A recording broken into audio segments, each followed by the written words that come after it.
Shalom, on va étudier Bezrat Hashem dans plusieurs endroits dans la Torah. On voit qu'on parle de Ain Hara, de mauvais œil.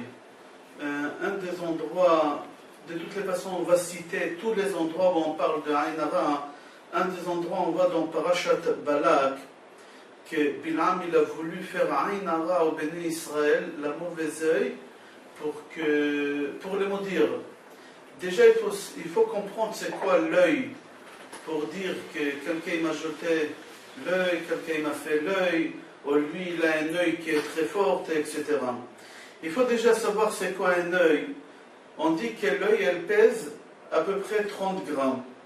Elle filme dans la journée, l'œil, elle a un genre de bande qui tourne de 19 km, de bande qu'elle enregistre par jour. Elle bouge 10 000 fois dans la journée. Elle clignote, elle monte à droite, à gauche, 10 000 fois dans la journée.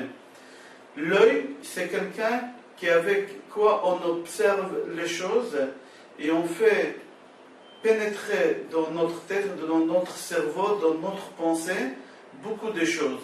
Il faut savoir que l'œil, elle n'absorbe pas seulement, l'œil aussi, elle dégage quelque chose qui est invisible, et cette chose qu'elle dégage, c'est ça qu'est-ce qu'on appelle la mauvaise œil, et je ramène des références du Talmud, de la Torah, des Midrashim, à Chazon Ish, etc. On va développer ensemble. Dans Parashat Kitissa aussi, c'est marqué clairement qu'on n'a pas le droit de compter les béné Israël. Pour la simple raison, Rashi là-bas, il dit Kol davar shu safour ou madoud, lo shora alav bracha, vehu alul li'nazek. Chaque chose, shu safour ou madoud, qu'on a compté, ou on a mesuré pour voir combien il y a, chas v'shalom, il n'y a pas la bracha dessus, et il peut avoir du mal. C'est-à-dire, on peut faire du mal à cette chose qu'on observe avec l'œil. On a dit tout à l'heure qu'avec l'œil, on dégage aussi quelque chose, mis à part qu'on fait pénétrer dans notre savoir, dans notre tête, dans notre cerveau des choses, aussi l'œil, elle dégage quelque chose qui est très très destructif. Et on va ramener ça, et c'est pour ça dans Parashat Kitissa, au moment que Moshe Rabbeinu, il a voulu compter les béné Israël, Kadosh Baruch Hu, il lui a dit de prendre à chacun un demi-shekel, et on a compté combien de 10 000 shekels, et comme ça on a su. C'est lui qui a fait une erreur, et qui a compté les béné Israël un par un, pas par le shekel, c'était David Amelech. Il y avait plusieurs milliers de personnes qui sont mortes suite à la façon que David Amelech il a compté les béné Israël. D'ici on voit qu'à partir du moment qu'avec l'œil on regarde quelque chose, on mesure la chose et on compte, on peut, chas v'shalom, ramener quelque chose de pas bon dans cette chose-là. Il y a une Mishnah dans le Maxime de nos pères, Pirkei Avot, qui elle dit Ain hara ve'yetzer hara ve'sinat habriot motziim et ha'adam min ha'olam. C'est une Mishnah qui a été écrite il y a 2000 ans, qui elle dit comme ça qu'Ain hara, la mauvaise œil, yetzer hara, le mauvais penchant, ve'sinat habriot et la haine, peuvent tuer la personne. Motziim et ha'adam min ha'olam. C'est-à-dire un mauvais œil, elle peut tuer quelqu'un. Rabbeinu Yonah, qui a vécu il y a 800 ans, un peu plus que 800 ans, il l'explique comme ça. Il dit que la mauvaise œil, elle peut faire sortir l'homme de ce monde-là s'il fait montrer et s'il raconte tout ce qu'il fait, toute sa réussite, il la montre en public ou il raconte à tout le monde tout ce qu'il va faire ou ce qu'il a fait, chas v'shalom, ça peut le faire sortir de ce monde-là. Il explique aussi qu'au moment que l'homme il observe un objet, au moment qu'un homme il observe quelqu'un, il observe sa réussite, il est en train de faire dégager de son œil quelque chose qui est destructif.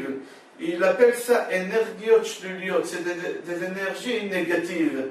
Et c'est quelque chose qu'on ne le voit pas, et c'est quelque chose qui fait énormément du mal à l'autre. À tel point, pour montrer que le Ain Hara, ce n'est pas quelque chose de mystique. C'est pas kabbalistique, c'est pas quelque chose qu'il ne faut pas croire. C'est marqué dans la halakha, et Achida aussi, qu'il a vécu il y a 200 ans, Rabbi Chaim David Yosef Azulay dit, il est strictement interdit de ne pas croire que la mauvaise œil existe. Même le Rambam dit comme tu crois qu'Akadosh Baruch Hu il existe, crois aussi que la mauvaise œil, elle existe. Dans Shulchan Aruch, c'est pas mystique Shulchan Aruch, c'est pas kabbalistique. Il y a là-bas une halakha qui dit, si tu penses que quelqu'un d'autre il t'a fait du mal avec l'œil, tu peux l'attaquer au tribunal rabbinique. C'est-à-dire qu'il y a une loi qu'elle règle ces problèmes-là, halachiquement, que c'est possible, que c'est courant et que ça peut arriver. Aussi, on voit qu'il y a une halakha dans Shulchan Aruch qui dit que dans certaines communautés, ils ont une coutume qu'un frère, il ne monte pas au Sefer Torah et derrière lui, il y a un autre frère qui monte contre l'œil. Ou par exemple, le papa, il monte au Sefer Torah et le fils, il monte derrière. Ou il y a encore des autres communautés, surtout chez les Ashkenazim, qu'on ne fait pas monter le petit-fils ou le grand-père d'abord et après le petit-fils. Et ça, c'est une halakha dans Shulchan Aruch qui dit que ça peut ramener la mauvaise œil. Les références Shulchan Aruch Kuf Mem Aleph 141. C'est pas quelque chose de mystique. Je rapporte encore qu'est-ce qu'il a dit le Chazon Ish. Le Chazon Ish dit comme ça qu'un homme il a une force forte dans l'œil, que cette force-là, elle peut faire énormément du mal à l'autre. Il ramène une preuve qu'il y a un animal, en hébreu ça s'appelle Batiana, je crois en français on appelle ça l'autruche, que comment l'autruche fait ouvrir l'œuf pour que le poussin sorte. Alors on sait que la poule, elle s'assoit, elle chauffe, et tous les autres, les oiseaux, ils s'assoient, ils chauffent l'œuf, et après l'œuf s'ouvre. Mais la Batiana, je crois, c'est l'autruche, avec son œil, elle fixe avec son œil, elle fixe le regard sur l'œuf pendant 4 minutes, et avec la force de l'œil, elle arrive à briser et à casser cet œuf, et le poussin sort. Alors la Chazon Ish dit que le niveau de l'animal il est beaucoup plus bas que le niveau de l'homme. Alors si le niveau de l'animal il est bas et l'animal il arrive avec son œil faire des choses pareilles, alors l'homme qui est plus élevé qu'un animal, qu'est-ce qu'il peut faire avec son œil? Comme ça le Chazon Ish dit. Au moment qu'un homme se trouve au moment de danger, Akadosh Baruch Hu il n'est pas obligé de le sauver. Pourquoi? Parce que c'est possible que cet homme il a fait trop de péchés et Akadosh Baruch Hu dit c'est une occasion de régler les comptes avec lui. Alors c'est pour ça, au moment que quelqu'un il se montre en public, il dévoile tous ses secrets en public, il dévoile sa richesse en public, il se met en danger. Quel danger? Que quelqu'un il peut lui porter l'œil. Alors Akadosh Baruch Hu il n'est pas obligé de le protéger. C'est possible qu'il a fait trop de mal et Akadosh Baruch Hu dit alors on profite. Puisque j'ai des comptes à régler avec lui, maintenant il s'est mis en public et quelqu'un lui a porté l'œil, alors on va régler les comptes avec lui. Et la même chose aussi, au moment qu'il y a un homme qui se trouve différent des autres, il veut montrer qu'il est différent des autres, il s'habille pas comme tout le monde, il décore sa maison pas comme tout le monde, c'est quelqu'un qui se met en avant. Et au moment que quelqu'un se met en avant, c'est quelqu'un qui se met en danger. Et il se met en danger de quoi? Des mauvais œils. Les gens, ils peuvent dire entre eux, comment c'est possible que tel voisin qui habite au 2e étage, il a réussi à avoir une autorisation par la mairie, je ne sais pas quoi, ou comment c'est possible avec son salaire qui est si bas, il a réussi à avoir un crédit. On ne peut pas savoir, les voisins peuvent parler entre eux de l'autre voisin. Ils peuvent parler de sa réussite. Et par hasard, il y a un ange qui passe devant, et il entend que cet voisin, il a une réussite. Alors cet ange, au moment qu'il va monter au ciel, il va dire, j'ai entendu que le voisin du 2e étage, il a eu une réussite extraordinaire. Venez, on va vérifier dans ses livres s'il a mérité d'avoir cette réussite-là. Et là, l'ange, il peut demander de vérifier dans ses livres. Et s'il va voir qu'il n'est pas méritant, il peut demander à Kadosh Baruch Hu de tout arrêter, de tout annuler. C'est-à-dire au moment que tu montres aux autres ta réussite, tu racontes aux autres ta réussite, tu cries sur le toit, tu te mets en avant devant tout le monde, alors tu te mets en danger. À partir du moment que tu te mets en danger, les gens eux-mêmes, ils peuvent te faire du mal sans vouloir. C'est pas méchant l'œil. On va développer tout à l'heure un père ou une mère peuvent porter l'œil à leur fils. Quelqu'un, il peut porter l'œil à lui-même. D'accord? Un ange, il peut venir et demander des comptes dans les cieux, dire est-ce que cette personne, a eu vraiment des mérites pour avoir telle réussite. On va parler tout à l'heure, c'est pas pour cela que la personne doit habiter dans une maison fermée, etc. Je ne parle pas de ça. On va développer ça tout à l'heure, mais on va continuer. C'est pour cela, l'homme doit faire attention de ne pas réveiller la jalousie des autres. Et vivre discret, mais pas enfermé, mais discret. Tu n'es pas obligé de raconter à tout le monde et de montrer à tout le monde. Vis discret. Normalement, pas plus que ça. Pour cela, il faut savoir que l'œil, elle n'est pas mauvaise. Seulement, ça dépend comment tu regardes avec ton œil. L'œil en elle-même, ce n'est pas elle qui fait le mal. Ça dépend comment la personne, elle regarde avec son œil. Si cette personne, elle regarde avec son œil, avec beaucoup de jalousie, cette personne peut te porter par son œil, elle peut te porter des mauvaises choses, Chas v'Shalom. Mais si la personne, elle te regarde avec un œil contraire, qu'il dit des bonnes paroles sur toi, alors on appelle ça Aïn Tova, un bon œil. Il y a Aïn Ra'a, une mauvaise œil, et Aïn Tova, une bonne œil. Alors l'œil, ça dépend de la pensée de la personne qui regarde. Est-ce qu'il t'envie, est-ce qu'il est jaloux? Ça dépend aussi de ta conduite, comment tu te conduis. David Amelech disait toujours Natata simcha belibi be'et deganam vetirosham. David Amelech, il voulait dire, chaque fois quand je vois un juif qui a une réussite extraordinaire, ça me donne beaucoup de joie dans mon cœur. Ça, on appelle un bon œil. David Amelech, il avait un bon œil. Un deuxième exemple, on raconte sur un des Rosh Yeshiva de Ponovitch qu'il avait un problème d'asthme. Et des fois, ça lui est arrivé au milieu du cours de quitter le cours et de sortir derrière lui. Il avait un balcon, il sortait tout de suite derrière le balcon pour reprendre la respiration. Des fois, ça prenait 5 minutes, 10 minutes, un quart d'heure. Des fois, il ne reprenait pas le cours parce que ça lui a fatigué énormément. Un jour, il ne pouvait pas donner le cours à la yeshiva, alors il a dit aux élèves de venir chez lui à la maison écouter le cours. Et en plein cours, il a eu une attaque. d'asthme, et il est sorti tout de suite au balcon pour reprendre la respiration. Et l'attaque, elle était brutale, elle était forte. Les élèves, ils étaient sûrs et certains que le cours, il ne va pas reprendre. Et ils ont voulu se lever et partir, retourner à la yeshiva. Et juste au moment qu'ils se sont levés, le Rosh Yeshiva, il est rentré, ça lui a pris même pas une minute. Les élèves, ils l'ont dit, Rabbi, comment c'est possible? Il leur a dit, en sortant dehors, j'ai vu que mon voisin, qui habite en haut de chez moi, il a eu l'autorisation de construire encore un balcon et une pièce, de s'agrandir. Moi, je n'ai pas eu l'autorisation. Lui, il a eu l'autorisation. Ça m'a fait tellement plaisir, ça m'a fait tellement du bien pour lui, que tout de suite, j'ai repris la respiration quand j'ai vu ça. Ça, on appelle une bonne œil. Un bon œil. La personne qui est content, qui est heureux pour l'autre, qui reste shalom, il ne regarde pas avec une mauvaise pensée ou avec une mauvaise œil. Dans toute la Torah entière, on ne parle pas clairement de l'œil. Mais il y a beaucoup des endroits, on va citer quelques endroits, qui ont fait sous-entendu de l'œil. Que Rachid écrit sur place noir, sur blanc, qu'on parle ici de la mauvaise œil, et c'est pour ça Abraham, il n'a pas fait ci, il n'a pas fait ça. On va développer ça, Be'ezrat Hashem, ensemble.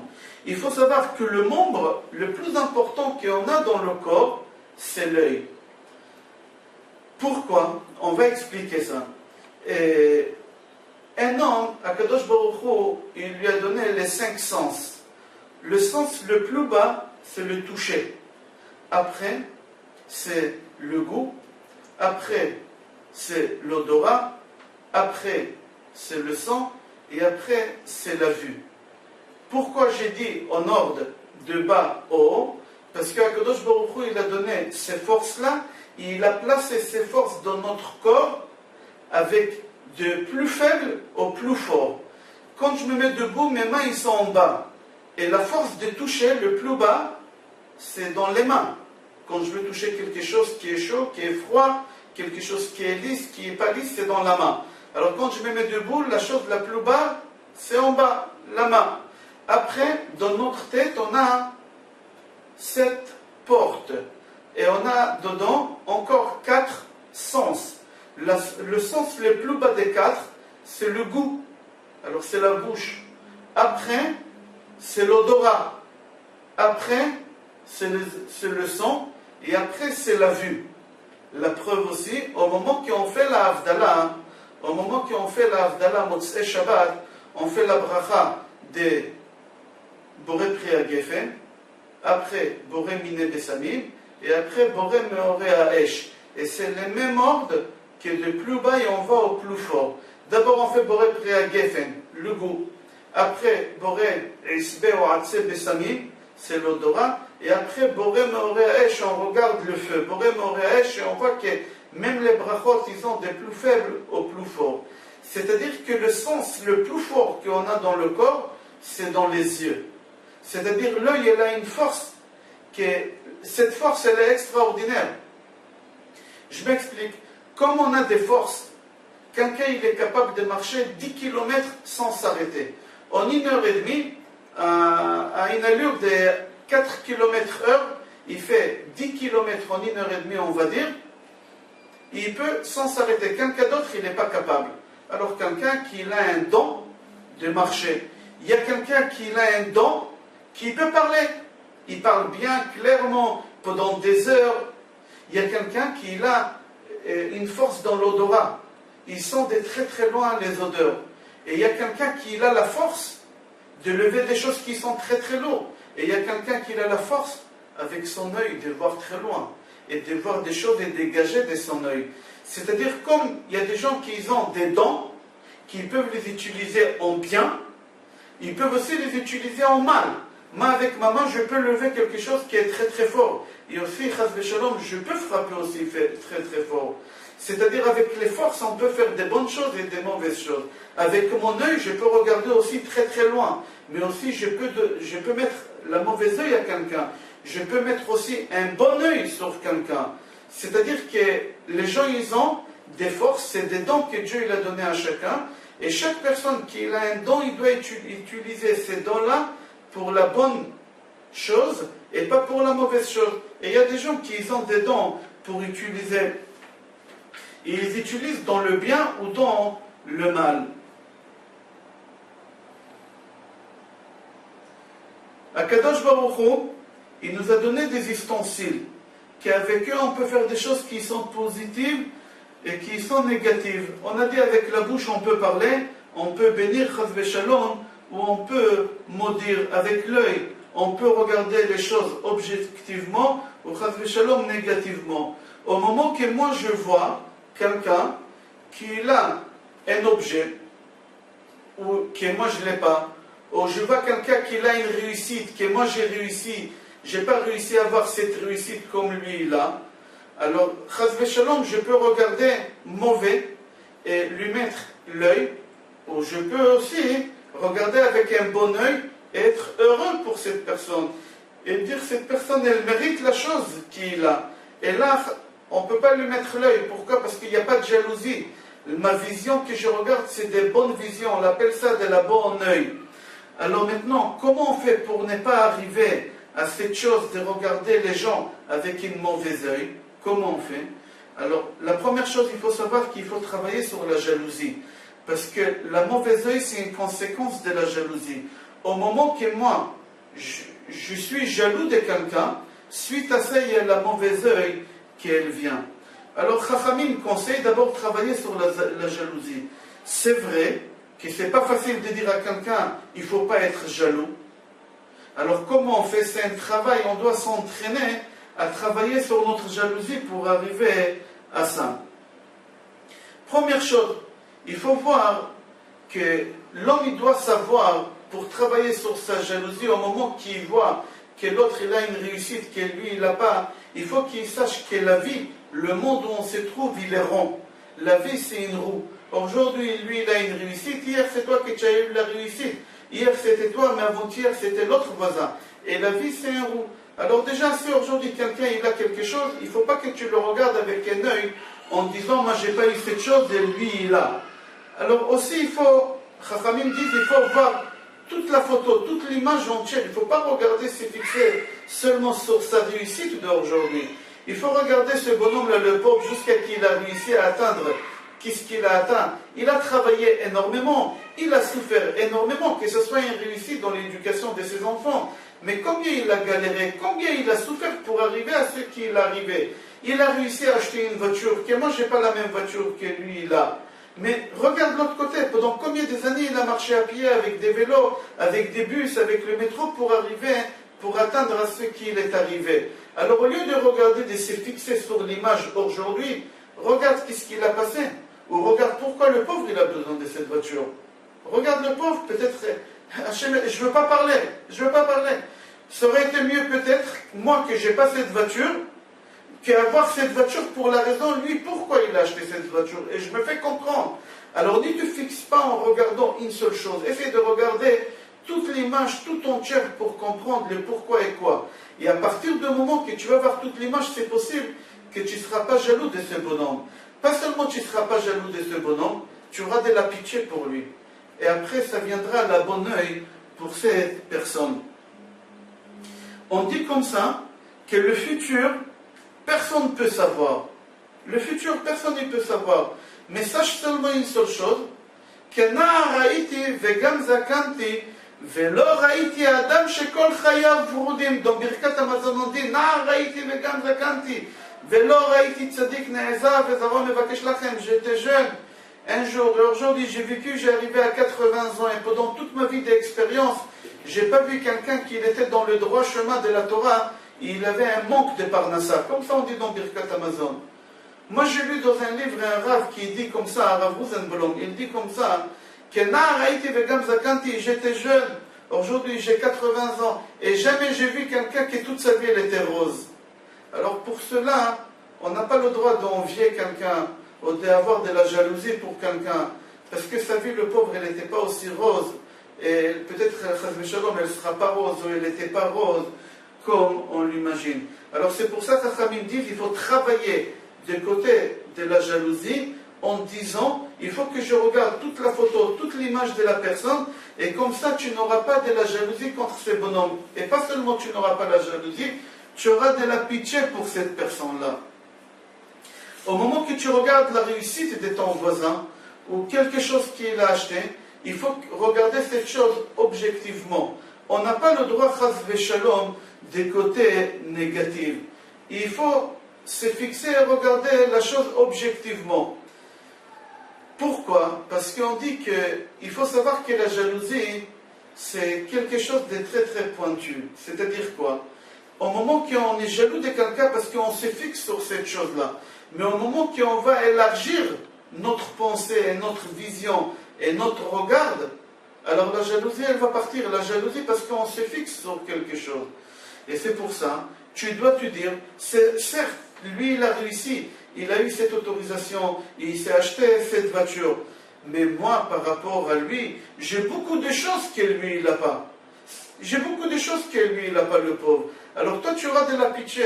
Mis à part que tu dis que la vie, c'est une roue. Aujourd'hui, lui, il a. Aujourd'hui, moi, j'ai pas. Un jour, moi aussi, j'aurai cette chose.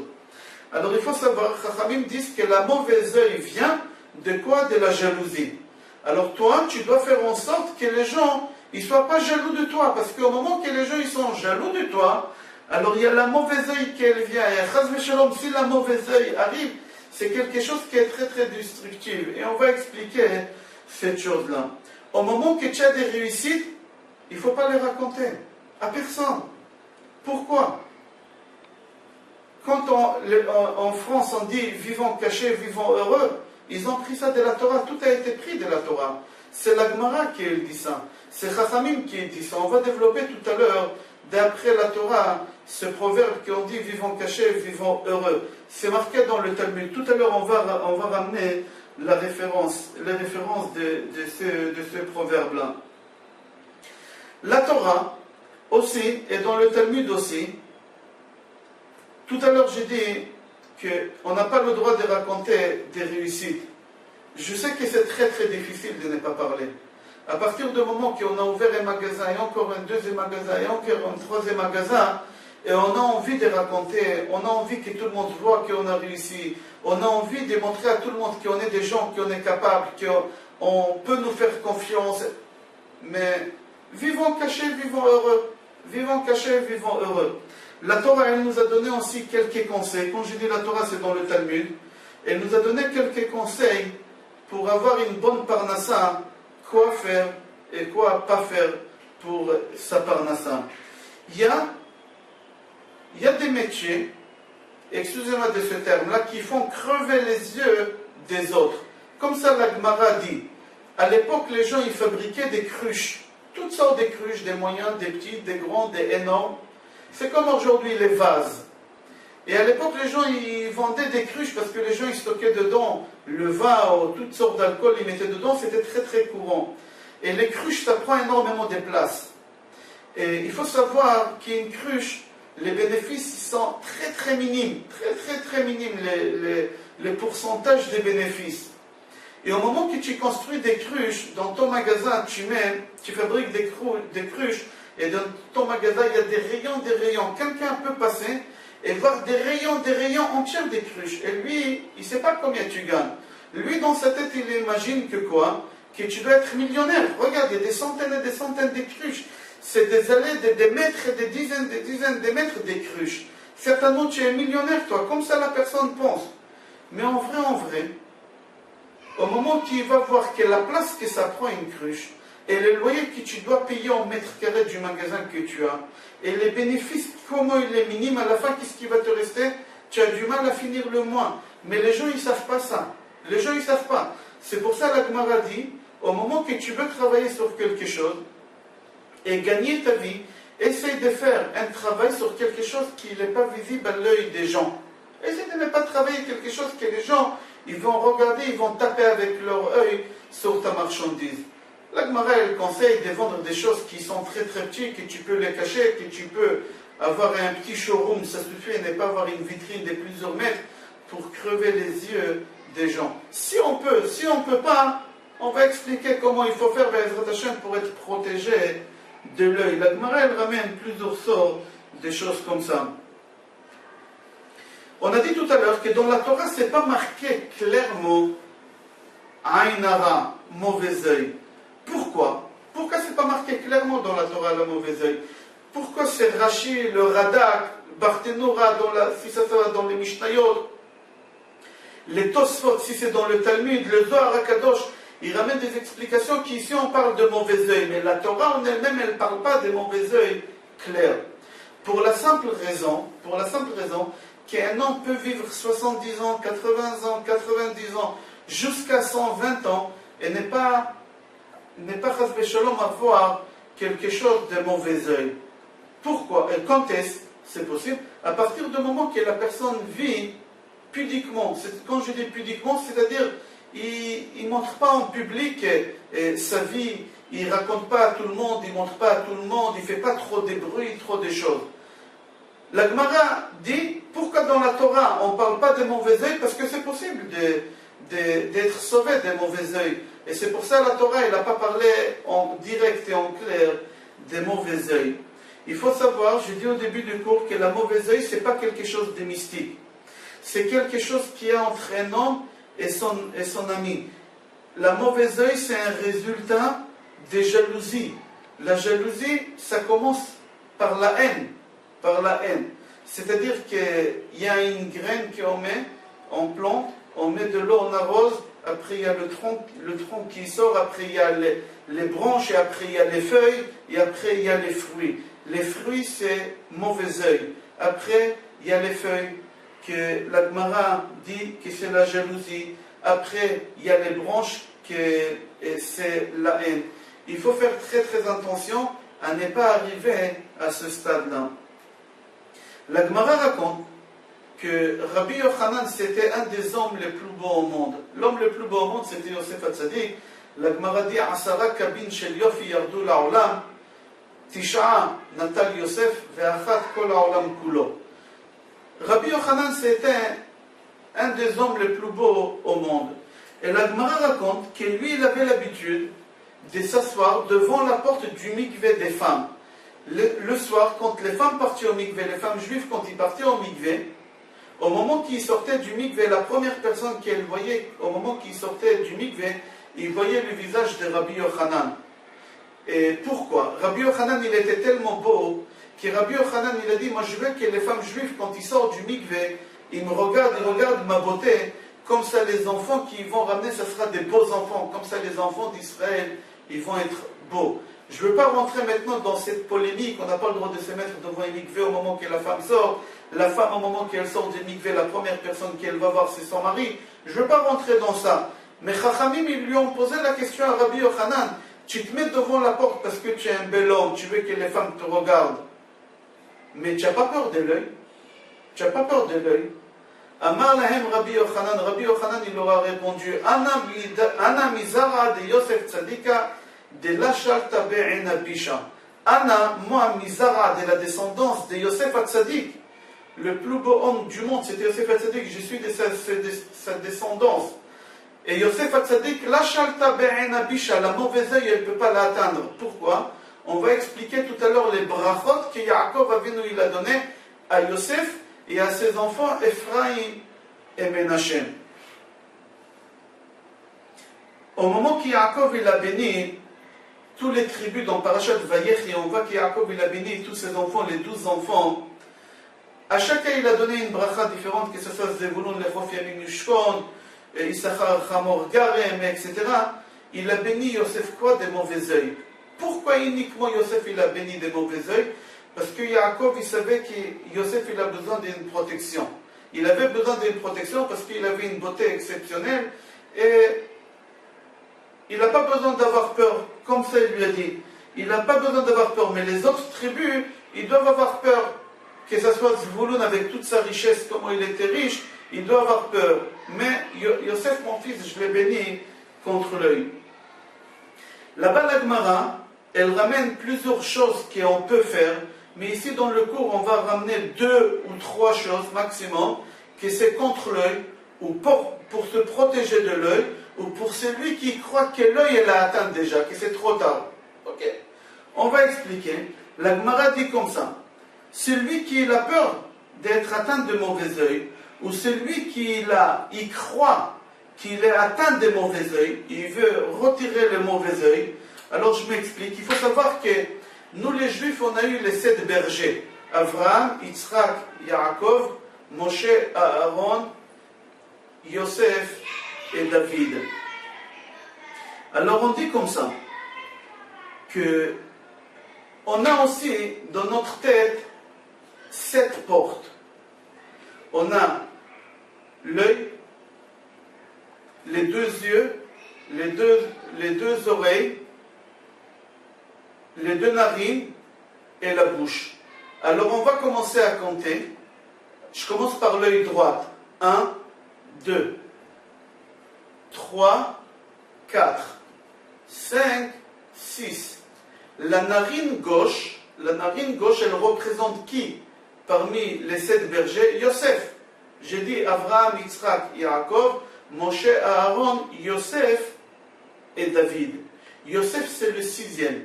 Et le 6e porte qu'on a dans la tête, c'est la narine gauche. C'est-à-dire que la narine gauche, d'après la Kabbale, elle représente Yosef.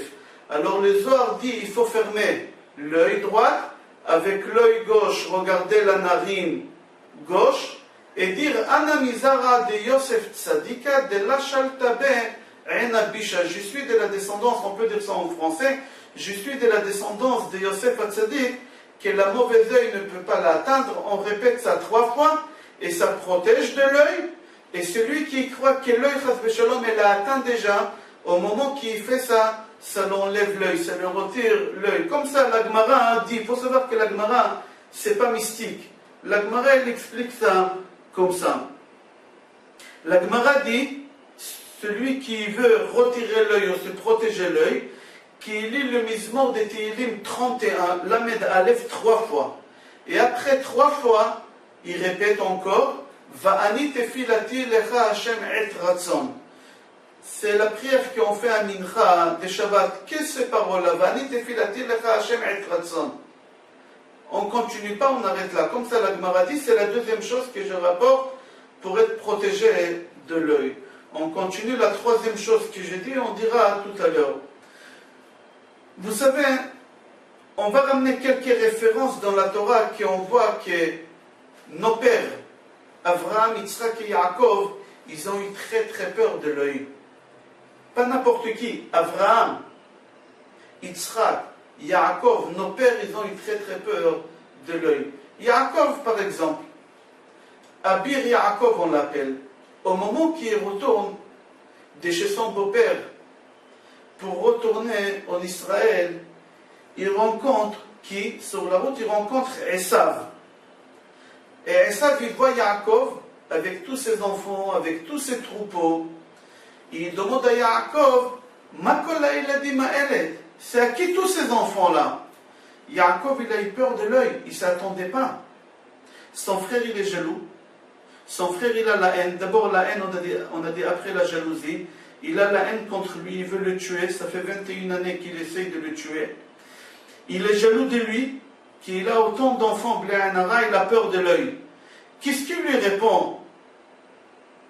Yaakov, comme les Tunisiens disent Khamsa, Khamsa, lui aussi il lui a dit.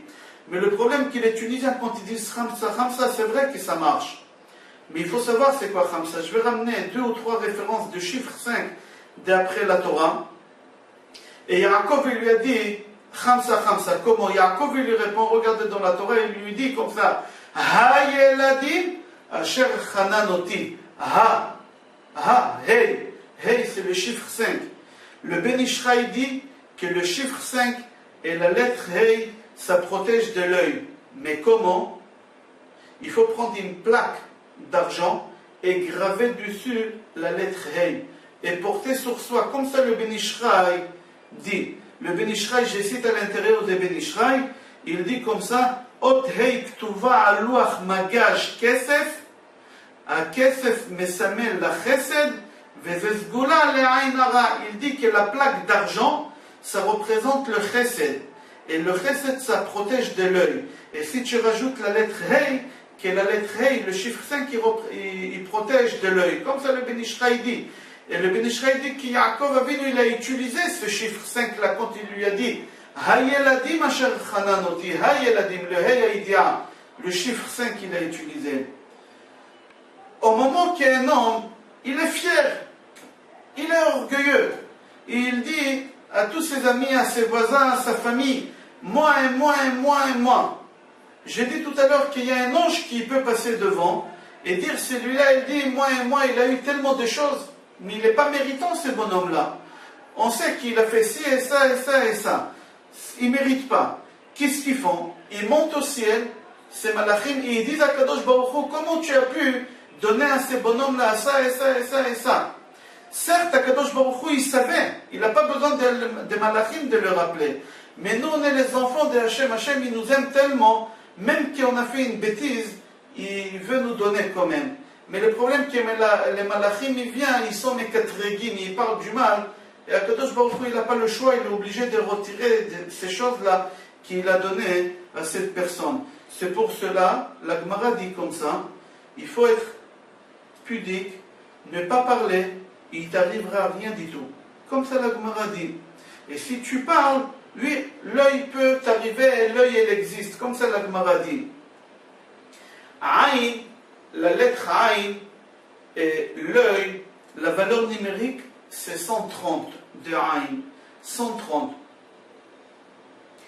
Le nom de Hachem, 26, multiplié par 5, ça fait encore 130. C'est-à-dire au moment que les Tunisiens disent Khamsa, Khamsa, ils ne savent même pas qu'est-ce qu'ils disent. Ça ne marche pas si on ne pense pas qu'est-ce que je dis. Au moment qu'on dit Khamsa, et on fait le geste, déjà c'est pas joli, mais au moment c'est lui qui panique tellement, il faut qu'il pense 5 quoi. Il faut qu'il pense, toi tu es avec ton œil qui fait 130, moi je viens avec 5 fois 26, 5 fois le nom de Dieu contre tes 130. 26 fois 5 c'est 130. Moi je viens avec mes 130 que c'est 5 fois Dieu. Toi avec ton mauvais œil que tu veux venir contre moi, moi je vais te battre. Toi 130, moi 130. Mais toi 130 c'est avec l'œil. Moi c'est 130 que je viens contre toi avec 26 fois 5. 26 fois 5 c'est le nom de Dieu. 5 fois avec Dieu je viens contre toi. On a dit que dans l'endroit où il y a la jalousie, il y a la mauvaise œil. Les frères de Yosef, ils étaient jaloux de lui. Et c'est pour ça son père il a béni Yosef avec la bénédiction contre l'œil et pas avec une autre bénédiction. Yaakov il savait que ses frères ils sont jaloux de Yosef et c'est pour ça qu'il lui a donné la bénédiction contre l'œil, parce que Yaakov il savait que l'œil vient de la haine, l'œil il vient de la jalousie, et comme ils ont eu la haine et la jalousie contre leur frère, parce que Yaakov il leur a acheté la tunique et il a acheté à Yosef une tunique différente des autres, alors ils ont eu la haine et la jalousie contre lui, c'est pour ça qu'il l'a béni contre ça. La valeur numérique de Yosef c'est 156, et jalousie en hébreu, kin'a, c'est aussi 156, c'est-à-dire Yosef, jalousie, kin'a, jalousie. C'est pour ça on dit, il y a une statistique qui a été faite, je ne veux pas faire une polémique ni peur, que Yosef, c'est quelqu'un qui est très facile à être atteindre de mauvais œil. Et c'est pour ça qu'il y a une statistique qui a été faite, qu'il y a une grande partie des Yosef dans le monde, ou jamais mariés, ou mariés et divorcés après, ou ils sont malades des nerfs. Pourquoi? Parce qu'ils portent en eux la jalousie et l'œil. La Gemara raconte qu'Alexandre le Grand a demandé aux sages des Negev, aux sages du Sud, il leur a dit, j'ai 2 questions à vous demander. Il a rencontré les Chachmei à Negev, ces sages-là, juifs, et il leur a dit, j'ai 2 questions à vous demander. Ma première question, qu'est-ce que l'homme il doit faire pour mourir? Qu'est-ce que l'homme il doit faire mourir tout de suite? Ma deuxième question, qu'est-ce qu'il doit faire l'homme pour vivre très très longtemps? Les sages du Negev ils lui ont dit, qu'est-ce qui va faire l'homme pour mourir tout de suite? Qui vit. Et qu'est-ce qui va faire l'homme pour vivre? Qui meurt. Je m'explique. Ils lui ont dit, qu'est-ce qui va faire l'homme pour mourir? Qui vit. C'est-à-dire quoi qui vit? Qui vit la vie, qui crie, qui achète des belles bagnoles, qui montre à tout le monde sa richesse, sa réussite. Là, il va mourir tout de suite. Qu'est-ce qui va faire l'homme pour qu'il vit? Il faut qu'il meure. C'est-à-dire quoi qu'il meure? Il faut qu'il soit calme. Comme un mort ne parle pas, lui aussi, il ne faut pas qu'il ne parle pas. Et si l'homme il vit comme ça, il vivra très très longtemps. Très très longtemps. Comme ça, la Gemara dit. C'est-à-dire, un homme il peut profiter de cette vie-là. Un homme il peut profiter de sa richesse. Un homme il peut profiter de sa réussite. Mais il doit vivre dans une façon qui est pudique. Qui est pudique. Ne pas être fier et ne pas se montrer. Et à partir du moment que tu ne te fais pas montrer, tu vis ta vie. Bien, vis, personne ne t'a interdit. Je n'ai pas dit qu'il faut s'acheter un vélo, si Akadosh Baruch Hu t'a donné les moyens de t'acheter une Mercedes. Achète-toi une Mercedes. Mais ce n'est pas la peine une couleur, je ne sais pas quoi. Ce n'est pas la peine de la mettre devant tout le monde dans la voie publique, etc. Tu peux profiter, tu peux t'acheter une belle maison, mais ce n'est pas la peine de la mettre en avant, que tout le monde voie avec une couleur. Tu peux mettre des arbres autour, on peut profiter de la vie, mais il faut savoir comment. Il y en a qui disent que la couleur rouge, mais pas tout le monde, ils sont d'accord que la couleur rouge, elle représente la gvoura. Et la gvoura, dedans, il y a une prière extraordinaire contre la mauvaise œil. Et c'est pour ça qu'il y en a qui disent que la couleur rouge, ça protège l'œil. J'ai remarqué qu'en France, il y a beaucoup de gens qui mettent un bandeau rouge dans leur voiture, contre l'œil. Comme ça, c'est marqué. Mais le Zohar HaKadosh, il n'est pas d'accord. Le Zohar HaKadosh dit que la couleur bleu ciel, c'est ça la vraie couleur qui est contre l'œil. Pourquoi? Parce que la couleur bleu ciel rappelle la mer rappelle le ciel, et le ciel rappelle le trône d'Akadosh Baruch Hu. Et au moment qu'on s'approche à Akadosh Baruch Hu, on est protégé de tout. On est attaché avec Akadosh Baruch Hu, on est protégé de tout. Il y a un livre qui s'appelle Shut, She'elot Utshuvot, Yefé Levav, il dit qu'une ségoula contre la mauvaise œil, que dans les fils des tzitzit, un des fils, il doit être bleu. Comme ça, lui, il dit, c'est contre l'œil. Dans Mishnah Avot, dans le Maxime de nos pères, chapitre 3, Mishnah Yud Aleph, c'est marqué Rabbi Hoshea Omer, Ain hara v'yetzer hara v'sinat habriot motziin et ha'adam min ha'olam. C'est la première fois qu'on voit dans la Torah écrite qu'on parle de l'œil. Le Bartanoura, là-bas, il explique c'est quoi la mauvaise œil. Dans cette Mishnah là-bas, Bartanoura, il explique c'est quoi mauvais œil. En deux mots, je lis à l'intérieur, זה עין רעה שאינו מסתפק במה שיש לו ומחזר אחר דברים אחרים. Le Bartanour a dit, c'est l'œil que l'homme peut porter à lui-même.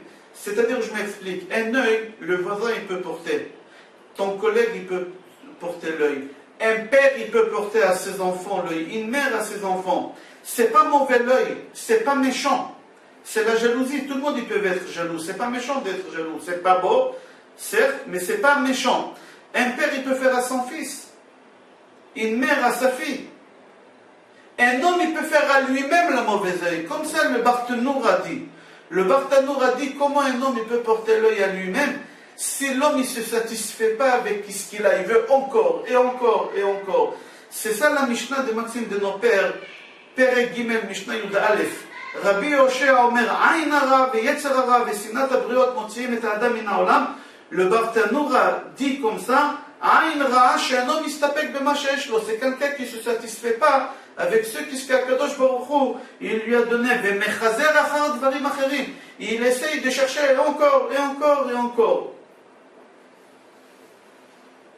Yesh mefarshim, là-bas le Bartanour continue dit que l'œil aussi, c'est quelqu'un qui fait à son voisin qui regarde sa caisse. Tu vas au magasin rendre visite à un copain, et au moment qu'il tape pour rendre la monnaie à quelqu'un, tu regardes dans sa caisse. Sans vouloir, tu regardes, tu peux lui porter l'œil. Comme ça le Bartanour a dit. Oh, bebanav, tu peux faire ça à tes propres enfants. Ça dépend de l'œil comment tu regardes. Si tu sens qu'il y a un petit peu de jalousie, n'y regarde pas. Ne regarde pas, ni chez ton fils, ni chez ton voisin, ni chez personne.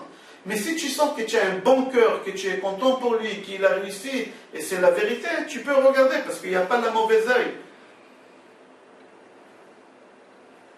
J'ai fini le Bartanour. La mauvaise œil, c'est quelqu'un qui est jaloux de l'autre, qui donne une force négative dans les biens de son ami ou de son fils. Le Maharal Miprag, il a vécu à peu près 400 ans, un peu plus que 400 ans. Il explique c'est quoi Aïn hara. Le Maharal Miprag, c'était un géant dans la Torah. C'était un des grands de la génération il y a 400 ans. Il écrit comme ça dans son livre. C'est connu que la mauvaise œil, il a une force comme le feu a une force. Comme le feu, elle détruit et elle ravage tout, l'œil aussi, elle a une force qu'elle ravage tout. Cette force, elle vient d'un être humain. Le feu, c'est quelque chose de spirituel. D'accord? Elle détruit tout. Il dit que l'œil, elle a la même force que l'œil. Que ça vient de la force d'un homme. Et il continue, il dit comme ça, un homme, il peut avoir un don, si on peut appeler ça un don, il peut avoir cette force de l'œil qui peut détruire, qui peut faire du mal aux autres. Et c'est pour ça qu'il faut se protéger de ces gens-là, comme ça le Maharal. Le Chazon Ish dit comme ça, Besoda Bria, dans le secret de la création, Dieu il a créé le monde. Et dans le monde, il y a des secrets que nous, on ne sait pas. C'est possible que dans votre jardin, en bas de la maison, il y a des herbes qui poussent et ils ont une force pour guérir une maladie et vous ne savez même pas. Pourquoi? Parce qu'il y a un secret de la création. Le Chazon Ish dit, on a découvert un des secrets que Dieu ne nous a pas parlé dans la Torah, que dans la création, Dieu il a mis. C'est quoi? C'est la force de la pensée, d'accord? Qu'avec sa pensée de l'homme, l'homme il peut détruire des choses. Avec la pensée, quand lui il dit la pensée, c'est la regarde. C'est-à-dire tu penses, tu es jaloux, tu es envieux, et la haine, toutes ces choses-là, et avec ton regard et ta pensée, tu peux détruire. Comme ça le Chazon Ish dit. Comment c'est la preuve? Il y a des gens qui peuvent prendre une cuillère à café, et en fixant le regard, il peut tordre cette cuillère-là. Une fois, j'ai vu quelqu'un, c'est un Israélien qui est connu mondialement, qui a fait un test, c'était dans les années, je crois, 75 ou 76, je ne me rappelle pas. Il a dit aux gens à la télévision en direct, tous vous regardez vos montres chez vous à la maison, et lui, de plateau télévision, il a réussi à avancer la montre. Tous les gens de la ville, d'une ville qu'il a citée, à avancer leur montre d'1 heure. Avec la pensée, Il a réussi à faire ça. Il y a des gens avec la pensée, ils peuvent, et la regardent, ils peuvent tordre une cuillère, comme on a dit avec l'autruche, comment elle fait pour casser l'œuf. La Gemara dans Baba Batra, page Bet Amoud Bet, elle dit comme ça: Amar Rabbi Abba, Amar Rav Una, Amar Rav, Asur lo la'adam שיעמוד על שדה חברו בשעה שעומדת בקמותיה. La Gemara, elle n'explique pas, mais la Gemara dit que tu n'as pas le droit de te mettre devant le champ de ton ami au moment que tout a poussé, maintenant il faut aller tout couper, cette récolte-là, au moment de sa réussite, comme ça la Gemara dit. Rashi sur place dit, il explique pourquoi, la Gemara elle ne dit pas pourquoi, Rashi il dit en deux mots, Shelo yazikenu be'ain hara, parce qu'il peut le faire la mauvaise œil, comme ça Rashi dit. Il peut faire la mauvaise œil, c'est ton voisin, qu'est-ce que tu regardes? Ça, c'est à l'époque de Talmud. Aujourd'hui, tu ne peux pas rentrer au magasin de ton ami et regarder le stock, qu'est-ce qu'il a. Tu ne peux pas regarder au magasin de ton ami et regarder au moment qu'il ouvre la caisse combien de l'argent il y a dans la caisse. C'est pas joli. Je reprends le Chazon Ish. Là, je me suis arrêté, j'ai ramené Gemara Baba Batra. Le Chazon Ish dit, au moment que les gens regardent la réussite de quelqu'un, ils le mettent en danger de mort. Et on voit ça chez qui dans la Torah? Yaakov Avinu, il a envoyé ses enfants en Égypte pour ramener à manger, parce qu'en Israël, il avait la famine. Et il a demandé à ses 10 enfants, quand vous allez rentrer en Égypte, n'y rentrez pas tous dans la même porte. Chacun y choisit une porte. En Égypte, il n'avait plus où rentrer. Chacun y prend une porte. Je ne veux pas que vous rentrez en même temps. Pourquoi? On dit parce que les enfants de Yaakov, c'était des belles hommes, grands de taille, ils étaient musclés, ils avaient une gdoucha, ils avaient une sainteté, c'est-à-dire dès qu'ils passaient dans la rue, tout le monde y regardait. Alors là, quand il y en a un, quand il y en a 10, c'était un ravage. Yaakov, il leur a dit, n'y rentrez pas tous par la même porte, chacun y prend une autre porte. Yaakov, Abir Yaakov, il a eu peur de l'œil. Agadol Ba'anakim, comme ça il dit à Chazon Ish, Agadol Ba'anakim, le géant Yaakov, notre père, le père des 12 tribus, le père de tout le peuple d'Israël, il a peur de l'œil. Comment ça fait peur? Comme ça le Chazon Ish dit. Il faut savoir qu'Abraham Avinu aussi, il a eu peur de l'œil. Au moment qu'Abraham Avinu il va à Har Moria, au mont Moria, c'est marqué qu'en pluriel, ils ont monté sur le mont Moria. Qui c'est en pluriel? Lui et Yitzhak. Il a laissé l'âne en bas avec Eliezer. Il y en a qui disent que c'était Ishmaël qui garde l'âne. Il est monté en haut avec Yitzhak. Abraham, il monte avec Yitzhak, c'est marqué en pluriel 2 fois dans le passage. Au moment qu'Abraham ne sacrifie pas son fils, mais il prend le bélier, Abraham il descend, c'est marqué en singulier. C'est pas marqué que Yitzhak il a descendu avec lui. Comment ça se fait? Où est Yitzhak? Pourquoi Yitzhak il descend pas avec son père? Pourquoi Abraham il a laissé son fils en haut? Le Midrash dit qu'Abraham il a demandé à Yitzhak de descendre de l'autre côté et de rentrer à la maison seul. Il lui a dit, moi qu'est-ce que je t'ai pas fait ici, je t'ai pas tué. Lui ou eux en bas, ils vont te faire avec leur œil. C'est-à-dire que c'est pas qu'ils avaient la haine contre Yitzhak. Au moment qu'on regarde sur quelque chose, on est ébloui, on est choqué, on est étonné, on peut porter l'œil. Eux, dans leur tête, ils savent qu'Abraham, il a fait monter son fils Yitzhak pour le sacrifier. Et eux, dans leur idée, qu'Abraham, il descend seul, sans Yitzhak. Et là, au moment qu'ils vont te voir descendre avec moi, ils vont avoir un choc. Et avec ce choc-là, avec leurs yeux, ils peuvent te tuer. Qu'est-ce que moi, je n'ai pas fait ici, je te tue, eux, ils vont te faire au moment qu'on va descendre en bas. Il y a une question qu'on se pose. Si on dit que tout est décrété déjà, chez Akadosh Baruch Hu, tout est déjà décrété dans le ciel, alors pourquoi on a peur de l'œil? Pourquoi on doit avoir peur de l'œil? Le Chazon Ish répond, Akol b'idei shamayim, aval lo biglal she'akol b'idei shamayim mutar lalechet lemakom sakana. Certes, tout entre les mains de Dieu, Mais ce n'est pas parce que tout entre les mains de Dieu, tu as le droit de marcher dans un endroit qui est dangereux. Au moment que tu te mets en danger, Dieu il n'est pas obligé de te sauver. Si tu dis que tout entre les mains de Dieu, saute du 3e étage, et tu dis tout entre les mains de Dieu, il n'arrivera rien du tout. Tu n'as pas le droit d'aller dans des endroits qui sont dangereux. Chazonish dit, Ve'ain hara c'est sakana, ve'ain hara, la mauvaise œil c'est dangereux. Quand tu te mets en avant devant tout le monde, tu te mets en danger. Chazonish il dit, certes, tout entre les mains de Dieu, mais Dieu il n'est pas obligé de te sauver, de te protéger. Au moment que tu te mets en avant, tu te mets en danger. Et là, Dieu il ne sera pas là pour t'aider certainement. Pourquoi? Parce que le Satan et les mauvaises malachim, ils sont en train de parler du mal de toi. Et ils disent à Kadosh Baruch Hu, c'est une occasion, il faut profiter de régler les comptes avec cette personne. Pour cela, il faut savoir que la mauvaise œil, ce n'est pas une invention qu'on a inventée, c'est quelque chose qu'on voit dans la Torah, que les malachim ils connaissent cette chose-là, que nos pères, les Abraham, Yitzhak et Yaakov, ils connaissaient cette chose-là, et ils nous disent faites attention. La Gemara raconte qu'il y avait un Rav qui s'appelait Rav. Au moment qu'on le ramenait devant une tombe, il avait une force spirituelle qui pouvait savoir la personne qui est morte il y a 1000 ans de quoi elle est morte, de quelle maladie. Un jour, ils ont ramené Rav dans un cimetière, dans une ville qui s'appelait Nahardea. Ils ont demandé à Rav, est-ce que tu peux nous dire de quoi ces gens ils sont morts ici dans cette ville?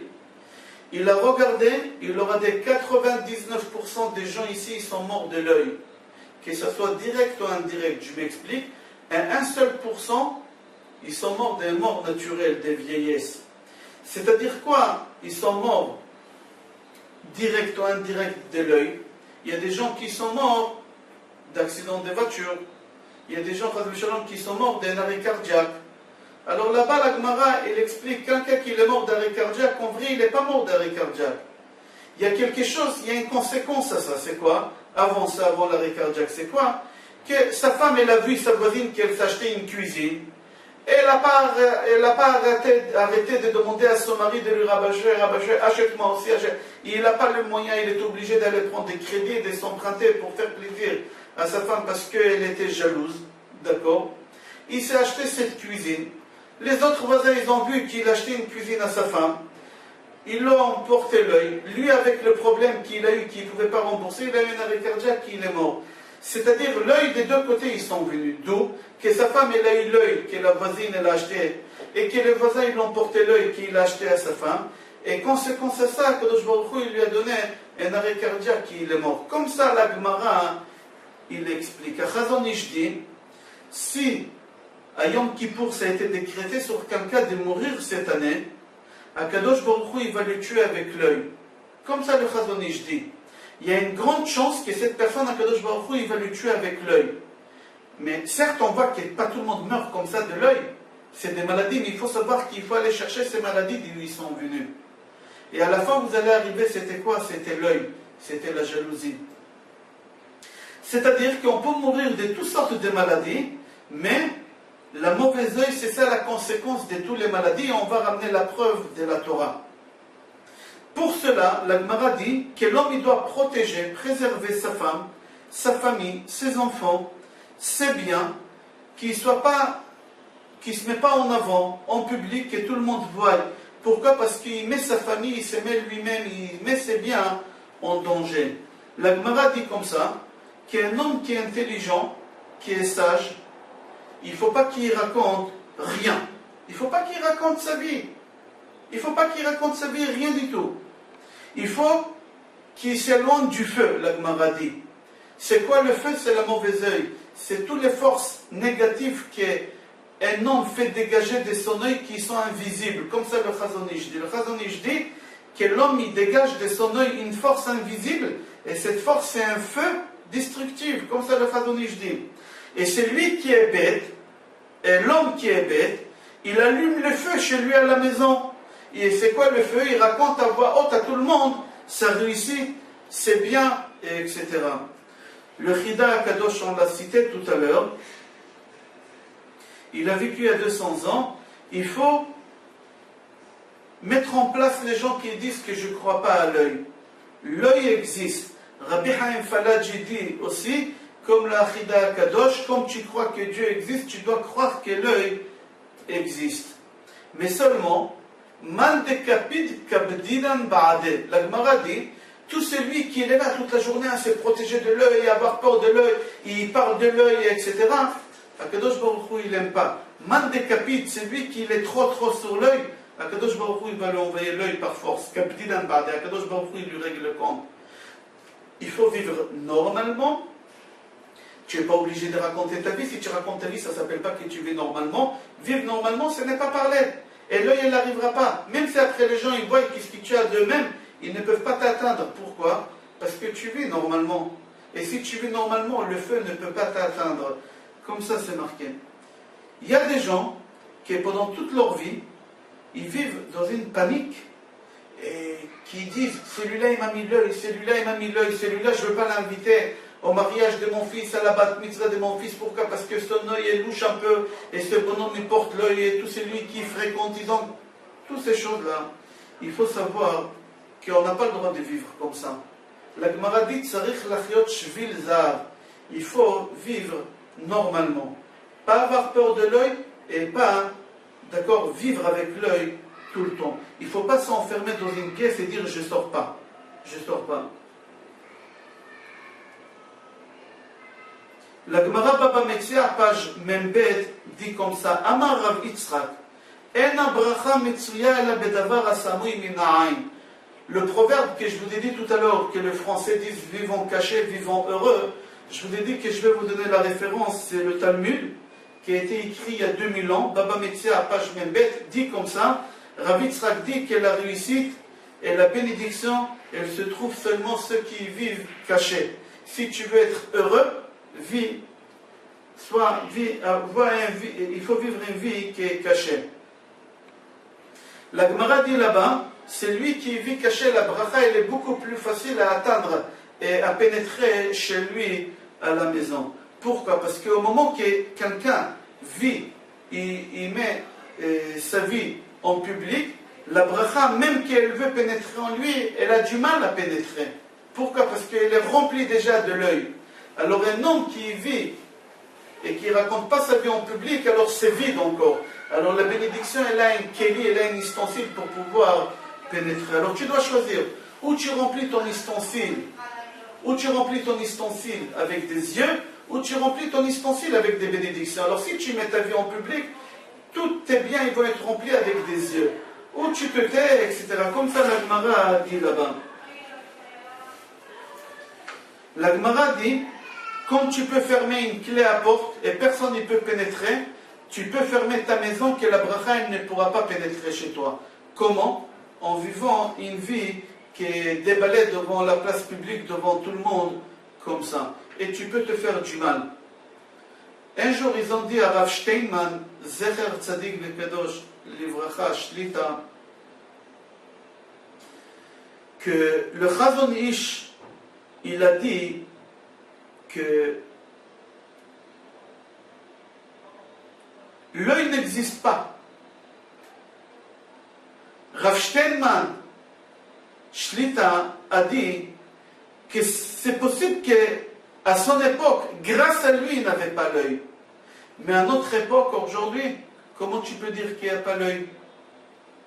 Ouvre tes yeux et regarde autour de toi tous les problèmes qu'il y a. Rav Steinman Shlita a dit que 99 problèmes qu'on a aujourd'hui autour de nous, ça vient que de mauvais œil.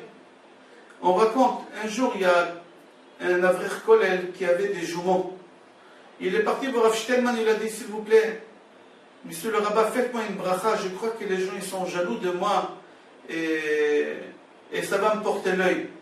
Rav Steinman Shlita, il a regardé et lui a dit, tu crois que les gens ils t'ont vu avec deux gosses, la vie elle est tellement difficile, par nassa, par mitzvah, mariage, ne t'inquiète pas, l'œil elle ne peut pas t'atteindre parce que personne il est jaloux de quelqu'un qui a comme ça des jumeaux ou des triplés. La vie elle est tellement difficile. Ok, c'est pas une blague, c'est une vraie histoire, mais ça fait aussi réfléchir. Rav Steinman a dit, Shlita encore, que regardez on a reçu 2 fois l'étape de la loi. La première fois, c'était un échec. Moshe Rabbeinu, il descend, il voit le veau d'or, il brise. Après, il remonte une deuxième fois Rosh Chodesh Elul. Il descend deuxième fois à Kippour pour descendre les deuxièmes tables de la loi. Et les deuxièmes tables de la loi, ils ont resté entiers. Pourquoi? Pour la simple raison que les premières tables de la loi, c'est marqué que Ve'ahar Hashem Me'od, que le monde entier, ils étaient au courant. Le monde entier, ils étaient au courant, alors ils ont porté l'œil. Alors, ils se sont brisés les tables de la loi. Mais les deuxièmes tables de la loi, Moshe Rabbeinu, il a descendu en catimini, il a fait descendre les tables de la loi, et c'est pour ça, ils existent jusqu'à aujourd'hui. Pourquoi? Parce qu'ils étaient protégés. Mais comment ils étaient protégés? Ils étaient protégés que tout de suite après qu'Akadosh Baruch Hu nous a donné le deuxième table de la loi, il y a là-bas Birkat Kohanim. La bénédiction des Kohanim, qu'on voit à la synagogue, et les Kohanim ils font comme ça, et je vais expliquer pourquoi ils font comme ça. Ça aussi c'est contre l'œil quand ils font comme ça. On va expliquer que Birkat Kohanim c'est contre l'œil. Akadosh Baruch Hu il a eu peur qu'encore ils vont avoir l'œil contre les deuxième table de la loi, ils vont se briser comme le premier. Akadosh Baruch Hu tout de suite il a donné un porte-bonheur en même temps que l'étape de la loi, il a donné Birkat Kohanim, il a donné la Birkat Kohanim. Et c'est pour ça on voit les deuxième table de la loi et Birkat Kohanim côte à côte dans la Torah. Je donne un exemple, c'est comme quelqu'un, un roi, qui a marié son fils, il a fait un mariage, et après 1 an son fils il a divorcé. Il voulait se marier à nouveau, son père il a dit, écoute mon fils, je vais te faire un petit mariage, parce que la dernière fois on a fait un gros mariage, on t'a porté l'œil. Là, on va faire un petit mariage et en même temps, je te ferai des porte-bonheur contre l'œil. C'est exactement ce que Hachem il a fait avec nous. Au moment qu'on a reçu la Torah, c'était un mariage. Kadosh Baruch Hu Kafa Aleim Ahar Kegigit, il a mis le mot sur nous, c'était la choupa. Mais là, c'était un mariage en grand. Alors, on a divorcé, les tables de la loi, ils sont brisés. Mais la deuxième fois, Kadosh Baruch Hu, il a donné un porte-bonheur que c'était Birkat Kohanim. Dans Sefer Chassidim, Perek Samervav, c'est marqué. Celui qui voit son ami, qui réussit, et qu'il est jaloux de son ami, il porte sur lui un mauvais œil. Et à plus forte raison, c'est lui, pas seulement avec son œil, il regarde, il parle et il regarde en même temps. Il parle et il regarde en même temps. Il porte l'œil sur lui, comme qui? Qui on va dans la Torah? On va dans la paracha. Parashat Balak, on voit que Bilam et toute sa famille, ses amis, ils regardaient Béné Israël et ils voulaient maudire, et ils disaient Matovu o alecha Yaakov, Matovu o alecha. Comment Akadosh Baruch Hu il a demandé à Moshe de placer les tentes, que les portes ne soient pas face à face, que personne ne peut regarder la maison de l'autre. Si vous voyez comment ils étaient placés, installés tous les tentes, que personne ne pouvait regarder la maison de l'autre. Gemara Brachot, page Lamed Aleph, c'est marqué là-bas que Hana, elle a prié à Akadosh Baruch Hu. Et elle a dit à Akadosh Baruch Hu, je veux avoir un enfant. Et elle a eu, qui? Shmuel Hanavi. Et elle a demandé que son fils qui viendra au monde ne sera ni bête ni intelligent. Elle est bizarre. Qu'une mère, elle demande sur son fils qu'il ne soit pas bête, c'est logique, tous les mamans demandent sur leurs enfants qu'ils ne soient pas bêtes, mais qu'il ne soit pas intelligent. Jamais on a vu une maman qui elle demande pour son fils qu'il ne soit pas intelligent. Tous nous on veut que nos enfants soient intelligents. Rachid sur place là-bas dit, je ne veux pas qu'il soit intelligent, quand elle a dit, je ne veux pas qu'il soit intelligent, je ne veux pas qu'il soit intelligent à un stade que les gens ils vont le regarder avec une vision qu'elle va porter l'œil sur lui. Je ne veux pas. Moi, je veux qu'il soit intelligent, qu'est-ce qu'Akadosh Baruch Hu veut qu'il soit comme ça, mais qu'il soit intelligent pudiquement, que les gens ne seront pas obligés de regarder mon fils, tellement il est intelligent. Yosef aussi, dans la Torah, on voit qu'il demande à son père de bénir ses enfants Ephraim et Ménaché. Gemara Brachot, page Chaf dit, Rabbi Yosef bar Rabbi Hanina Amar Achi. Rabbi Yosef bar Rabbi Hanina, il a dit, voici la bracha que Yaakov il a donnée aux enfants de Yosef, à ses petits-enfants. V'yidgu larov bekerev haaretz. V'yidgu larov bekerev haaretz. C'est quoi v'yidgu? Il leur a dit quoi, les poissons qui se trouvent dans la mer? ils sont cachés de l'œil des gens parce qu'il y a l'eau de la mer et les cache. Et c'est pour ça la mauvaise œil ne peut pas l'atteindre. Et c'est pour ça un poisson, au moment qu'il fait sortir ses œufs, c'est par des milliers. Il n'y a aucun animal qui fait sortir autant des œufs et les poissons, ils arrivent. Pourquoi? Parce qu'ils sont protégés de l'œil. Comme ça, les descendants de Yosef, la mauvaise œil, elle ne peut pas les atteindre. Comme ça, il explique Rabbi Yossi bar Rabbi Hanina la bracha que Yaakov, il a fait. La Gemara là-bas dit, tout ce qui est loin de l'œil, il a la bracha. Et Yaakov, il les a bénis avec quelque chose qui est loin de l'œil. C'est quoi? Les poissons. Et c'est pour ça, entre parenthèses, les Tunisiens disent Houta, où ils mettent des poissons. Pourquoi? C'est pas le poisson qui protège l'œil. Comme la bracha que Yaakov il a donnée à ses petits-enfants, il leur a dit vie de goût. Les poissons, il leur a dit poisson. Alors, comme les poissons, ils sont cachés de l'œil, et ils sont protégés de l'œil, nous aussi, on veut être protégés de l'œil, comme Hachem, il leur a donné. C'est comme ça qu'il faut penser au moment qu'on dit ça. Chaque mois dans l'année, on a 12 mois dans l'année, chaque mois dans l'année, il a son drapeau, il a un signe. Le mois de Hadar, c'est 2 poissons, Dagim. Et on dit que le mois de Hadar, c'est le mois de la bénédiction. La preuve, c'est marqué dans la halakha, c'est lui qui a un proco avec un goy. Il veut aller avec lui au tribunal, il veut gagner.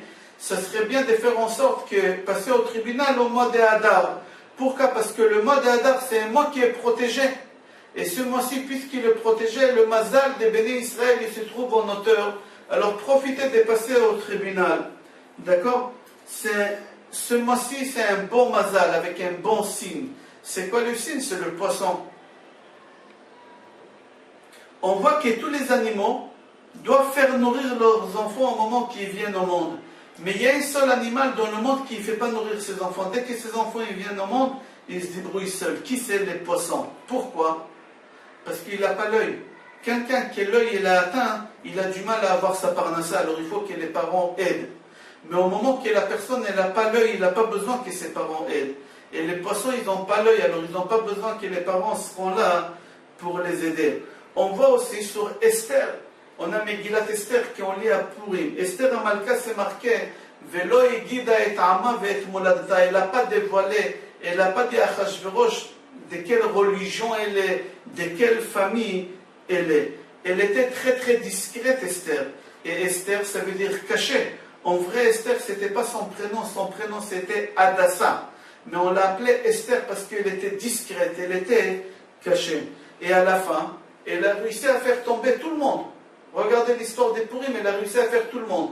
Mais Vashti, que c'était une des femmes les plus belles au monde, qu'elle vivait, et elle n'avait pas peur de l'œil, à la fin, cette femme, elle est morte. On pose la question, on dit que l'œil, c'est en masculin. Et Ra'a, mauvais œil, c'est en féminin. En hébreu, je ne sais pas en français si œil c'est féminin ou masculin, mais en hébreu, Aïn, c'est masculin. Et mauvaise, c'est féminin. Comment ça se fait qu'on mélange les féminins et masculins? C'est pas comme ça. C'est pas de l'hébreu quand on dit Aïn Ra. Aïn Ra. Il fallait dire Aïn Ra. L'œil c'est féminin en hébreu. L'œil c'est féminin et Ra c'est masculin. Alors on dit Aïn Ra. Il fallait dire Aïn Ra. Aïn c'est féminin, Ra c'est féminin, alors ça marche bien. Mais on dit Aïn c'est féminin et on finit avec masculin, Ra. Alors on répond comme ça, on dit que l'œil représente tout ce que l'homme a intérieurement dans son corps. Il y a des médecins qui peuvent guérir quelqu'un en regardant la couleur de ses yeux pour voir est-ce qu'il a la tension, est-ce qu'il a la jaunisse, toutes sortes de maladies on peut regarder avec l'œil. C'est-à-dire que l'œil montre qu'est-ce qu'on a extérieurement et intérieurement. C'est-à-dire au moment que quelqu'un il est coléreux, au moment que quelqu'un il est triste, l'œil, en vrai, elle n'est pas mauvaise. L'œil, elle n'est pas méchante. C'est un membre du corps seulement. C'est la personne qui est mauvaise. Alors c'est pour ça on parle en masculin. Aïn Ra, Aïn Ra. Aïn c'est féminin, mais l'œil elle fait rien. C'est la personne lui-même qui est mauvais. Et c'est pour ça on mélange les féminins et masculins. Au moment que Rabbi Shimon Bar Yochai il est sorti de sa grotte avec son fils, c'est marqué que son fils il brûlait avec son œil, il tuait, il détruisait avec son œil. C'est-à-dire qu'on va avec l'œil, on peut faire beaucoup de choses. On a dit qu'on n'a pas le droit d'être paranoïaque, on n'a pas le droit d'avoir peur, on n'a pas le droit de faire des histoires de chaque chose, etc. On dit c'est lui qui fait des histoires, chas v'shalom, de l'œil, Akadosh Baruch Hu, il va le punir, on lui portait l'œil. Comme on a dit tout à l'heure, la Gemara, même des capit kabdidan ba'adel. C'est lui qui est trop sur ça, Akadosh Baruch Hu, il n'aime pas. Et Akadosh Baruch Hu, il lui ramène l'œil, comme il a dit, Job a dit, et asher yagorti bali. Celui qui j'ai eu peur, toutes ces choses que j'ai eu peur, ils m'ont atteint à la fin. C'est-à-dire, si tu as peur de quelque chose, et tu penses à la fin, ça va t'atteindre ces choses-là. On continue, la Gemara dit comme ça. C'est la troisième chose que je voulais vous dire. Qu'est-ce qu'on peut faire pour enlever l'œil ou pour se protéger l'œil? La Gemara dit comme ça, Yachnis boen yado haimanit basmalit ve'asmalit baimanit ve'yomar ana mizara de Yosef tzadika de la shalta ba ena bisha. Il faut prendre le pouce de la main droite, le faire rentrer dans la main gauche et le fermer. Et l'autre pouce, le faire rentrer dans la main gauche et fermer. En fin de compte, j'ai les pouces qui sont couverts comme ça, et on dit 3 fois Ana Mizara de Yosef Tzadika de la Shaltabe Ena Bisha. 3 fois, ça enlève l'œil et ça protège de l'œil si tu as peur que quelqu'un ait fait l'œil. Je répète, on prend le pouce droit et le pouce gauche. Mais d'abord, le pouce droit, on le fait rentrer dans la main gauche et on ferme. Après, le pouce gauche, on le fait rentrer dans la main ici et on ferme. Et on dit 3 fois Ana Mizara de Yosef. Chachamim disent, il ne faut pas avoir peur de l'œil. Pourquoi? La Gemara dit comme ça. Shum adam lo yachol le'orili ve shum adam lo yachol le'azikli. Aucun homme peut m'aider et aucun homme ne peut me faire du mal. Tout c'est Akadosh Baruch Hu qui fait, mais je me protège. Je me protège. On raconte sur les Ibn Ezra qu'il n'avait pas de chance. Ibn Ezra, le grand tzaddik, il n'avait pas de chance. Tout ce qu'il faisait, il ratait, il n'arrivait pas. Il était très très pauvre, tellement il n'avait pas de chance qu'il a écrit sur lui-même une kina. Kina, c'est un chant qu'on fait, mais c'est un chant de pleurs, qu'on fait kinot de Tisha B'Av. Comme on fait à Tisha B'Av, on dit des chants, mais c'est des chants qui ramènent à pleurer. Il a écrit un chant sur lui, Ibn Ezra, et il a dit comme ça. Il disait, j'ai une chance noire. Chaque chose que je fais, je perds. Et il a dit, si je fabrique des bougies, à l'époque on achetait des bougies pour éclairer, ils n'avaient pas de lumière. Si j'achète des bougies pour éclairer, le soleil ne se couchera jamais. Si je vends des habits pour les morts, je crois en français ça s'appelle des ancelles, les morts ne mourront jamais. Si je deviens cordonnier, les chaussures se déchireront jamais. Comme ça il a écrit un chant. Là-bas, le Midrash raconte sur lui qu'un jour ses élèves ils ont voulu lui donner une somme d'argent, mais honorablement, pas comme ça la tzedaka. Ils savaient que tous les jours, ils passent de la maison à la synagogue par cette route-là. Qu'est-ce qu'ils ont fait? Ils se sont cachés derrière un arbre, ils ont jeté une grande somme d'argent, ils ont dit quand il va passer, il va trouver cette somme d'argent, et c'est métier, c'est une trouvaille, et trouvaille d'argent, il n'y a pas de signe dans la voie publique, ça m'appartient. Et ils ont fait ça. Mais Ibn Ezra, quelques minutes avant d'arriver à cette somme d'argent, il a fermé ses yeux, il a commencé à courir. Les élèves, ils n'ont pas compris. Ils ont récupéré l'argent, ils ont parti à la synagogue. Et ils ont dit à Ibn Ezra, ils ont dit, monsieur le rabbin, on a une question à te demander, on t'a vu courir avec les yeux fermés, pourquoi? Il leur a dit, sur la route pour y aller de la maison au Beth Midrash, à la maison d'études, j'ai pensé, j'ai dit, quel malheureux que je suis, quel pauvre que je suis. J'ai pas de chance dans ma vie. Et j'étais vraiment amer. Et après, j'ai dit, pas du tout, je suis un des hommes les plus riches au monde. Je suis en bonne santé, je marche, je cours, je vois.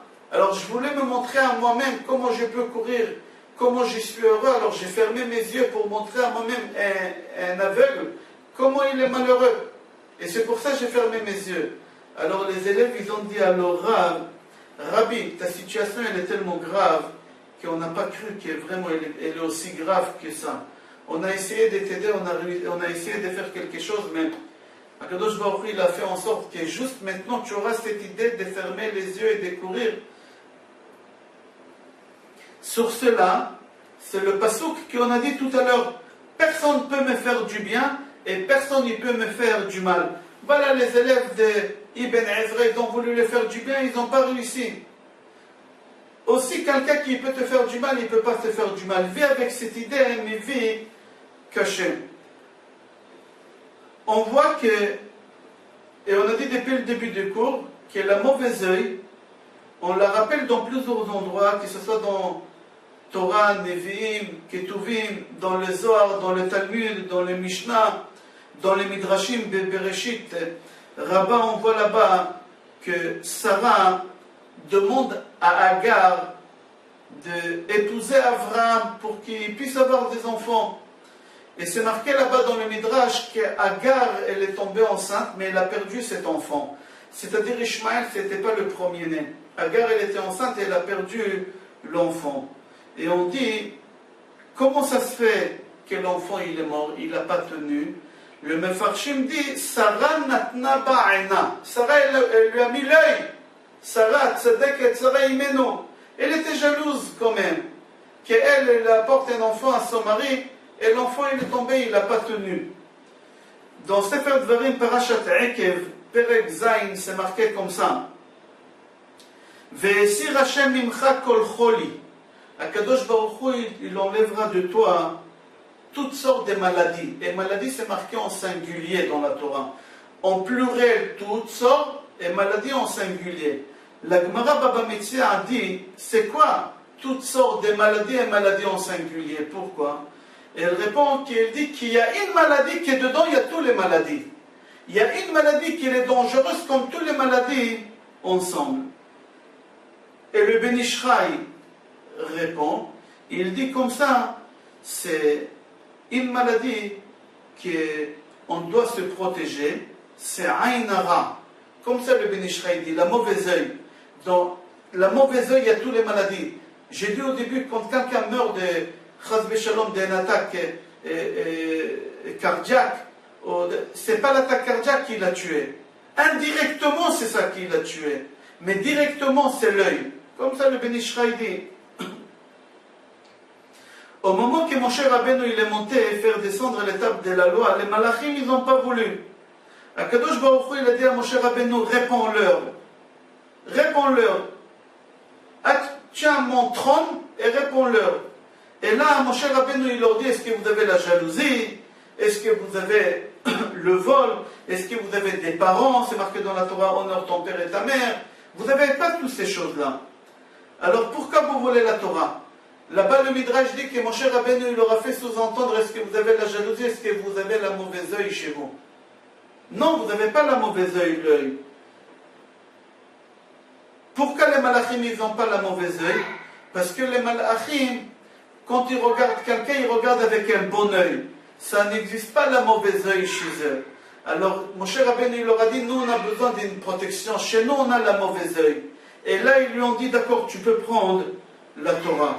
Et comme ça, Moshe Rabbeinu, il a réussi à faire descendre la Torah. Le Maharal Miprag dit comme ça, qu'il y a une jalousie négative, un homme, il fabrique aussi une force négative invisible, que c'est le feu. Comme le Chazon Ish, on a dit au début du cours, il a dit. Le Rav Dessler dit comme ça, au moment qu'Akadosh Baruch Hu, il donne à l'homme des bonnes choses, que ce soit une femme, que ce soit des enfants, que ce soit une bonne parnassa, que ce soit une belle maison, il est strictement interdit et il n'a pas le droit de faire crever les yeux à ses voisins ou à sa famille. Pourquoi? Parce qu'Akadosh Baruch Hu, il va lui prendre tout de suite toutes ces choses-là. Et ça, on appelle ça mauvais œil sur soi-même. Je vous ai promis de finir le cours avec ça. Pourquoi le chiffre 5 c'est contre l'œil et pourquoi Birkat Kohanim aussi c'est contre l'œil? On a vu qu'Akadosh Baruch Hu il a mis au moment que Moshe Rabbeinu il a fait descendre les deuxième tables de la loi, il y a Birkat Kohanim. Il faut savoir qu'au moment que les Kohanim bénissent la communauté, il y a 5 espaces vides ici. Et ils bénissent comme ça les Kohanim. Et ces 5 espaces vides, ils font ça, le chiffre 5 contre l'œil.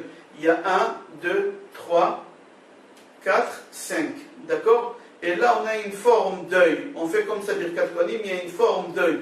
Il y a 5 espaces vides et il y a une forme d'œil. Et les Kohanim, ils ferment les yeux. Ils n'ont pas le droit d'avoir les yeux ouverts. Et les gens qui reçoivent la bénédiction, le Kahal, il doit fermer les yeux. Il n'a pas le droit de regarder les Kohanim. Pourquoi? Pourquoi les Kohanim, ils n'ont pas le droit de regarder et nous, on n'a pas le droit de regarder les Kohanim? Pourquoi? Et en plus, quand les Kohanim finissent Birkat Kohanim, quand ils finissent la bracha des Kohanim, ils rajoutent un mot à la fin de la bracha, que ce n'est pas marqué dans la Torah. Dans Birkat Kohanim, il y a la bracha, mais les Kohanim, ils rajoutent Be'ahava. Pourquoi ils rajoutent Be'ahava? Be'ahava, c'est pour montrer, nous, on vous bénit, on vous donne avec un bon œil. Be'ahava, c'est avec amour, avec un bon œil. D'accord? Il faut savoir pourquoi le chiffre 5, c'est contre l'œil. Parce qu'il faut savoir que le 5, c'est la moitié du chiffre entier. Le chiffre entier, c'est le 10 d'après la Gemara. 11, c'est pas entier. 12, c'est pas entier. 20, c'est pas entier. De 1 jusqu'à 10, c'est pas entier. 10, c'est le seul chiffre entier. Parce que 11, c'est 1 des 10. 12, c'est 2 des 10. D'accord? Et etc. C'est-à-dire le 10, c'est chiffre complet. Alors on dit que le 5, c'est contre l'œil. Pourquoi? Parce qu'on montre qu'on n'est pas complet, que ce n'est pas complet. Pourquoi? Il faut savoir que dans tous les endroits où c'est complet, où on montre qu'on est complet, qu'on a réussi, qu'on est riche, qu'on est bon, etc., alors il y a la mauvaise œil qu'elle peut atteindre chaque chose qui est complet. Mais quelque chose qui n'est pas complet, l'œil ne peut pas l'atteindre. Et c'est pour ça que les Kohanim montrent le chiffre 5. On n'est pas complet, la bénédiction qu'on donne, elle n'est pas complète encore. Il n'y a pas l'œil. On demande à l'œil qu'elle parte, à cette forme-là d'œil, on demande qu'elle parte. D'accord? Elle n'a rien à faire ici. Et c'est pour ça qu'on a dit qu'Akadosh Baruch Hu aussi, il a donné Birkat Kohanim dans Parashat Naso.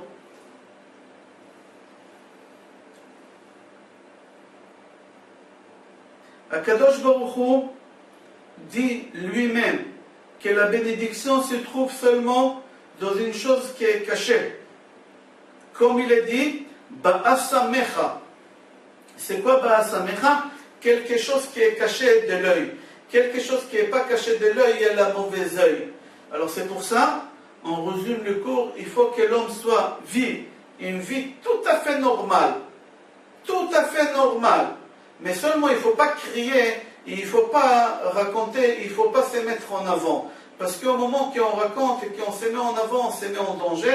Et Akadosh Baruch Hu, il n'est pas obligé de nous protéger de l'œil. Je vous souhaite bracha ve'atzlacha, besorot tovot et kol tuv.